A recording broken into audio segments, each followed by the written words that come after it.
Hi all, എല്ലാവർക്കും അമീൻജാസ് ഫാമിലിയുടെ പുതിയൊരു വീഡിയോയിലേക്ക് സ്വാഗതം. അപ്പോൾ ഇന്ന് ഞാൻ വന്നിട്ടുള്ളത് പതിവ് പോലെ തന്നെ കുറച്ച് ഉപകാരപ്പെടുന്ന കുഞ്ഞു കുഞ്ഞു ടിപ്സുകൾ കളക്ട് ചെയ്തിട്ട് തന്നെയാണ്. അപ്പോൾ വീഡിയോ എല്ലാവരും സ്കിപ്പ് ചെയ്യാതെ കാണാം. വീഡിയോസ് കാണുന്ന സമയത്ത് എന്നും പറയുന്ന പോലെ നിങ്ങൾക്ക് യൂസ്ഫുള്ളായിട്ട് തോന്നുന്നുണ്ടെങ്കിൽ ലൈക്ക് ചെയ്യാനും ഷെയർ ചെയ്യാനും കമൻറ്റും സബൊക്കെ ചെയ്ത് സപ്പോർട്ട് ചെയ്യാനും മറന്നു പോകരുത്. അപ്പോൾ ഒട്ടും സമയം കളയാതെ ഇന്നത്തെ കുഞ്ഞ് ടിപ്സിലോട്ട് പോവാം. ഇനി ഇന്നത്തെ ഒന്നാമത്തെ ടിപ്പിലോട്ട് പോകാം. സാധാരണയായിട്ട് നമ്മൾ കടയിൽ നിന്നൊക്കെ സവാളയൊക്കെ ഒരുപാട് കൊണ്ടുവരുന്ന സമയത്ത് പെട്ടെന്ന് തന്നെ ഇതിൻ്റെ ഒരു വേര് നിൽക്കുന്ന ഈ ഒരു ഭാഗം ചീഞ്ഞു പോവാറുണ്ട്, അതല്ലെങ്കിൽ മുളച്ച് വരാറൊക്കെ ഉണ്ട്. അതൊക്കെ ഇല്ലാണ്ട് നമുക്ക് ഒത്തിരി നാൾ സവാള കേടുകൂടാതെ സൂക്ഷിക്കാൻ പറ്റുന്ന സിമ്പിളായിട്ടുള്ള ടിപ്പാണ് കേട്ടോ ഫസ്റ്റ് ടിപ്പ്. അപ്പോൾ അതിനായിട്ട് ഞാനിതാ ഇതുപോലെയുള്ള ഒരു തവിയാണ് എടുത്തിട്ടുള്ളത്. അപ്പോൾ എൻ്റെ കയ്യിൽ ഇതുപോലെ രണ്ടെണ്ണം ഉണ്ട് കേട്ടോ. ഇത് ഡാമേജ് ആയിട്ടുള്ളതാണ്. അപ്പോൾ ഞാനത് ഊരി പോരാണ്ടിരിക്കാൻ 4 വശത്തും ഇതുപോലെ റബ്ബർ ബാൻഡ് ഇട്ട് കൊടുത്തേക്കാണ് കേട്ടോ. ജസ്റ്റ് സവാളയുടെ ഈ ഒരു വേര് വരുന്ന ഭാഗം ഒന്ന് ചൂടാക്കി എടുക്കാനല്ലേ എന്ന് വിചാരിച്ചിട്ടാണ് ഈ ഒരു തവി ഞാൻ എടുത്തിട്ടുള്ളത്. എന്നിട്ട് ഇതിൽ വേര് വരുന്ന ഭാഗം അടിവശത്തേക്ക് വരുന്ന രീതിയിൽ വീഡിയോയിൽ കാണുന്ന രീതിയിൽ ഒന്ന് വെച്ചിട്ട് സ്റ്റൗ ഒന്ന് ഓണാക്കിയിട്ട് നന്നായിട്ടൊന്ന് ചൂടാക്കി എടുക്കാം. അപ്പോൾ ഒരുപാട് ഫ്ലെയിമിൽ ഇട്ട് കൊടുക്കരുത്, ലോ ഫ്ലെയിമിൽ ഇട്ടിട്ട് വേണം ആ ഒരു വശം മാത്രം ഇതുപോലെ ഒന്ന് ചൂടാക്കി കൊടുക്കാനായിട്ട്. ഹൈ ഫ്ലെയിമിൽ ഇട്ട് കഴിഞ്ഞിട്ട് സവാള കരിഞ്ഞു പോകാനുള്ള ചാൻസ് കൂടുതലാണ് കേട്ടോ. അപ്പോൾ ഒരിക്കലും അങ്ങനെ ചെയ്യരുത്, ലോ ഫ്ലെയിമിൽ ഇട്ടിട്ട് തന്നെ വേണം ഇത് ചെയ്യാനായിട്ട്. അപ്പോൾ ഞാനിതാ കുറച്ച് സമയം കഴിഞ്ഞപ്പോൾ ഫ്ലെയിമൊക്കെ ഓഫ് ചെയ്തിട്ടുണ്ട്. ഇനി ഉണ്ടോ സവാളയുടെ ആ ഒരു വേര് വരുന്ന വശമൊക്കെ നന്നായിട്ട് തന്നെ കരിഞ്ഞു വന്നിട്ടുണ്ട്. അപ്പോൾ ഇതുപോലെ ഈ ഒരു വേര് വരുന്ന ഭാഗം മാത്രമേ കരിയാനായിട്ട് പാടുള്ളൂ. ഈ ഒരു രീതിയിൽ സവാള നമ്മൾ ചെയ്തെടുക്കുകയാണെങ്കിൽ ഒത്തിരി നാൾ നമുക്ക് മുള വരാതെയോ അതല്ലെങ്കിൽ കേടുകൂടാതെയൊക്കെ സവാള കീപ്പ് ചെയ്യാൻ പറ്റും. അപ്പോൾ അതോടൊപ്പം തന്നെ ഞാൻ ആ ഒരു മുകളിൽ അടർന്ന് നിൽക്കുന്ന സവാളയുടെ തൊലിയെല്ലാം മാറ്റി കൊടുത്തിട്ടുണ്ട് കേട്ടോ. ഇനി രണ്ടാമത്തെ ടിപ്പിലോട്ട് പോവാം. നമ്മുടെ മക്കളൊക്കെ സ്കൂളിലേക്ക് കൊണ്ടുപോകുന്ന വാട്ടർ ബോട്ടിൽ ഒത്തിരി നാൾ യൂസ് ചെയ്യുമ്പോഴും അതല്ലെങ്കിൽ യൂസ് ചെയ്യാണ്ടിരുന്നാൽ കൂടിയിട്ട് ഒരു ബാഡ് സ്മെല്ല് വരാറുണ്ട്. സ്കൂൾ അടച്ച സമയത്ത് തന്നെ മക്കളുടെ വാട്ടർ ബോട്ടിലൊക്കെ ഞാൻ നല്ല രീതിയിൽ ക്ലീൻ ചെയ്ത് മാറ്റി വെച്ചിട്ടുണ്ടായിരുന്നു. ഇപ്പോൾ വീണ്ടും സ്കൂളൊക്കെ തുറക്കാനായപ്പോൾ വീണ്ടും യൂസ് ചെയ്യാനായല്ലോ. അപ്പോൾ നമ്മൾ ഉപയോഗിച്ചിട്ടില്ലെങ്കിൽ കൂടിയിട്ട് ഒരു ബാഡ് സ്മെല്ലൊക്കെ ഉണ്ടാവാറുണ്ട്. അപ്പോൾ അതില്ലാണ്ടിരിക്കാനായിട്ട് ഞാൻ ചെയ്യുന്ന സിമ്പിളായിട്ടുള്ള ടിപ്പാണ് കേട്ടോ. ഈ 2 ബോട്ടിലും നേരിയ ചൂടുവെള്ളമാണ് ഞാൻ ഒഴിച്ചു കൊടുത്തിട്ടുള്ളത്. എന്നിട്ട് അത് 2 ബോട്ടിലും നന്നായിട്ടൊന്ന് ഷേക്ക് ചെയ്ത് കൊടുക്കുന്നുണ്ട്.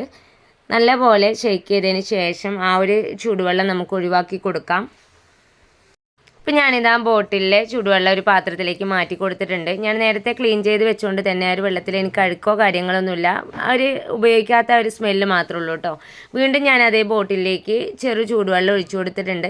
എന്നിട്ട് ഞാനിതിലേക്ക് ആഡ് ചെയ്യുന്നത് ഒരു 6 ഏലക്കയാണ് കേട്ടോ. ആ ഏലക്ക ജസ്റ്റ് ഒന്ന് കുത്തിയെടുത്തതിന് ശേഷം 2 ബോട്ടിലായിട്ട് ഹാഫായിട്ട് ഇട്ട് കൊടുക്കുകയാണ്. ഒരു ബോട്ടിൽ 3 എണ്ണം മറ്റേ ബോട്ടിൽ 3 എണ്ണം എന്നുള്ള രീതിയിലാണ് ഇട്ട് കൊടുത്തിട്ടുള്ളത്. എന്നിട്ട് ഇതൊന്ന് അടച്ചു വെക്കാം.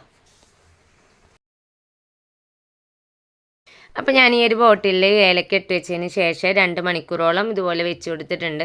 2 മണിക്കൂർ കഴിഞ്ഞതിന് ശേഷം ഞാൻ ആ ബോട്ടിലെ വെള്ളം ഒന്ന് ഒഴിവാക്കുകയാണ്. ഞാൻ ആ ലിഡ് ഓപ്പൺ ചെയ്യുന്ന സമയത്ത് തന്നെ ഏലക്കയുടെ സ്മെല്ലാണ് കേട്ടോ ഉള്ളത്. അപ്പോൾ ഇതുപോലെ നമ്മൾ ചെയ്തെടുക്കുകയാണെങ്കിൽ പെട്ടെന്ന് തന്നെ ബോട്ടിലിനുള്ളിലുള്ള ബാഡ് സ്മെല്ലൊക്കെ നമുക്ക് പോയി കിട്ടും. വീണ്ടും നമുക്ക് കുടിവെള്ളം ആക്കി കൊടുക്കുമ്പോൾ ആ ഒരു ഏലക്കയുടെ ചുവയോ ഒന്നും ഉണ്ടാവില്ല കേട്ടോ. വളരെ സിമ്പിളായിട്ടുള്ള ട്രിപ്പാണ്, എല്ലാവരും ഒന്ന് ട്രൈ ചെയ്യണേ. അപ്പോൾ ഇനി നെക്സ്റ്റ് ടിപ്പിലോട്ട് പോവാം. ഇനി നമ്മൾ കടയിൽ നിന്നൊക്കെ നാരങ്ങയൊക്കെ കൊണ്ടുവരുന്ന സമയത്ത് പെട്ടെന്നൊക്കെ ഒരു ലെമൺ ജ്യൂസ് ഉണ്ടാക്കിയെടുക്കുമ്പോൾ ചില നാരങ്ങ നല്ല പോലെ ഹാർഡായിട്ടാവും ഉണ്ടാവുക. അപ്പോൾ ഞാനിതാ നല്ല പോലെ ഹാർഡായിട്ടുള്ളൊരു നാരങ്ങ എടുത്തിട്ടുണ്ട്. എന്നിട്ട് ഇതാ പപ്പടക്കൊല്ല് ഇതുപോലെ ഒന്ന് കുത്തിയെടുത്തിട്ടുണ്ട് കേട്ടോ. ഇനി സ്റ്റൗ ഒന്ന് ഓണാക്കിയതിന് ശേഷം ലോ ഫ്ലെയിമിലിട്ടിട്ട് ഇത് നന്നായിട്ടൊന്ന് ചൂടാക്കി കൊടുത്താൽ മാത്രം മതി. അപ്പോൾ തന്നെ നമുക്ക് ഹാർഡായിട്ടുള്ള നാരങ്ങ നല്ല പോലെ സോഫ്റ്റായിട്ട് കിട്ടും കേട്ടോ. അപ്പോൾ ഞാനിതാ നാരങ്ങയുടെ എല്ലാ വശവും ഇതുപോലെ ചൂടാക്കി എടുത്തിട്ടുണ്ട്. നന്നായിട്ട് തന്നെ സോഫ്റ്റായിട്ട് കിട്ടിയിട്ടുണ്ട്. ഞാനിത് ഊരി മാറ്റിയിട്ടുണ്ട് കേട്ടോ. എന്നിട്ട് കയ്യിൽ വെച്ചിട്ട് ജസ്റ്റ് ഇതുപോലെ പ്രസ് ചെയ്യുന്ന സമയത്ത് തന്നെ നന്നായിട്ട് അത് സോഫ്റ്റായിട്ട് കിട്ടിയിട്ടുണ്ട്. അപ്പോൾ ഈ ഒരു ടിപ്പ് എല്ലാവരും ഒന്ന് ട്രൈ ചെയ്ത് നോക്കണേ. ഇനി ഇന്നത്തെ അവസാനത്തെ ടിപ്പിലോട്ട് പോവാം. അതിനായിട്ട് ഞാൻ പൊട്ടിയൊരു കുഞ്ഞ് ബേസാണ് എടുത്തിട്ടുള്ളത്. മക്കൾ കളിച്ച് പൊട്ടിച്ചെടുത്തിട്ടുള്ള ഒരു ബേസാണ് കേട്ടോ. സാധാരണയായിട്ട് നമ്മുടെ വീടുകളിൽ ഇതുപോലെ കുഞ്ഞു ബേസോ അല്ലെങ്കിൽ ബൗളോ ബക്കറ്റൊക്കെ പൊട്ടിക്കഴിഞ്ഞാൽ ഒഴിവാക്കാറാണ് പതിവ്. പകരം പുതിയതൊന്ന് പർച്ചേസ് ചെയ്യാണ് ചെയ്യാറുള്ളത്. അപ്പോൾ നമുക്ക് ഒത്തിരി ക്യാഷ് ചിലവാക്കേണ്ടി വരും. എന്നാൽ ക്യാഷ് മുടക്ക് ഇല്ലാതെ പൊട്ടിയ ബേസ് ആയിക്കോട്ടെ, ബക്കറ്റ് ആയിക്കോട്ടെ, ബൗളായിക്കോട്ടെ, എന്തും നമുക്ക് വളരെ കുറഞ്ഞ സമയം കൊണ്ട് തന്നെ നല്ല രീതിയിൽ ഒട്ടിച്ചെടുക്കാൻ പറ്റും. അപ്പോൾ അതെങ്ങനെയാണെന്ന് നോക്കാം. അപ്പോൾ ഞാൻ എടുത്തിട്ടുള്ള ഈ ഒരു ബേസ് അത്യാവശ്യം തന്നെ പൊട്ടിയിട്ടുണ്ട് കേട്ടോ. ഞാനിതിൽ നിങ്ങൾക്ക് വെള്ളം ഒഴിച്ച് കാണിച്ചു തരാം. നന്നായിട്ട് തന്നെ ലീക്കായിട്ട് പോകുന്നുണ്ട്. ഈ ഒരു ബേസാണ് ഞാൻ ശരിയാക്കി എടുക്കുന്നത്. അപ്പോൾ ഞാനിതാ ബേസിലെ വെള്ളമൊക്കെ ഒന്ന് ഒഴിവാക്കിയതിന് ശേഷം അതിൻ്റെ ഉൾവശവും പുറംവശവും ഒക്കെ ഉണങ്ങിയൊരു തുണി വെച്ച് വെള്ളത്തിൻ്റെ അംശമൊക്കെ നല്ല രീതിയിൽ തന്നെ തുടച്ചെടുത്തിട്ടുണ്ട്. ഇനി ഒരു പൊട്ട് ഒട്ടിച്ചെടുക്കാനായിട്ട് നമുക്ക് പശയോ കാര്യങ്ങളൊന്നും ആവശ്യമില്ല. ഇതുപോലെ നമ്മൾ ഉപയോഗിച്ച് ഒഴിവാക്കിയിട്ടുള്ള ടൂത്ത് ബ്രഷ് മാത്രം മതി കേട്ടോ. അപ്പോൾ ഞാനിതാ പൊട്ടിയ ബേസ് ഇതുപോലെ വെച്ച് കൊടുത്തിട്ടുണ്ട്. ഒരു മെഴുകുതിരി കത്തിച്ചെടുത്തിട്ടുണ്ട്. ഇനി നമുക്ക് വേണ്ടത് ഇതുപോലെ ഉപയോഗിച്ച് ഒഴിവാക്കിയിട്ടുള്ള ടൂത്ത് ബ്രഷാണ് ഞാൻ എടുത്തിട്ടുള്ളത്. അതിന് നമ്മൾ കൈ പിടിക്കുന്ന ഭാഗം ഉണ്ടല്ലോ, അതൊന്ന് കത്തിച്ചതിന് ശേഷം അതാ പൊട്ടിയ ഭാഗത്ത് ഇതുപോലെ ഒന്ന് പ്രസ് ചെയ്ത് കൊടുക്കുക കേട്ടോ. ഇതുപോലെ പ്രസ് ചെയ്ത് കൊടുക്കുന്ന സമയത്ത് തന്നെ നമുക്ക് സിമ്പിളായിട്ട് തന്നെ ആ ഒരു ഹോള് അടഞ്ഞു കിട്ടും.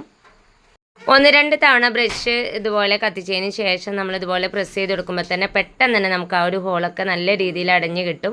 വളരെ സിമ്പിളായിട്ടുള്ള ടിപ്പാണ്. മാത്രമല്ല ഇതിന് പശയോ കാര്യങ്ങളോ ഒന്നും ഞാൻ യൂസ് ചെയ്തിട്ടില്ല. ഇതുപോലെ ഒഴിവാക്കിയൊരു ടൂത്ത് ബ്രഷും വളരെ കുറഞ്ഞ സമയം മാത്രം മതി. അപ്പോൾ ഞാനിത് ഒട്ടിച്ചെടുത്തിട്ടുണ്ട്. ഇതിൻ്റെ പുറംവശമാണ് കേട്ടോ.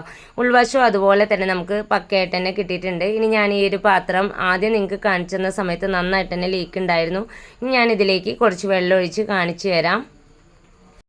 അപ്പോൾ ഞാനത് ആ പൊട്ടിയത് കവർ ചെയ്യുന്ന രീതിയിൽ ഒരു കപ്പ് വെള്ളം ആ ഒരു ബേസിലേക്ക് ഒഴിച്ചു കൊടുത്തിട്ടുണ്ട്.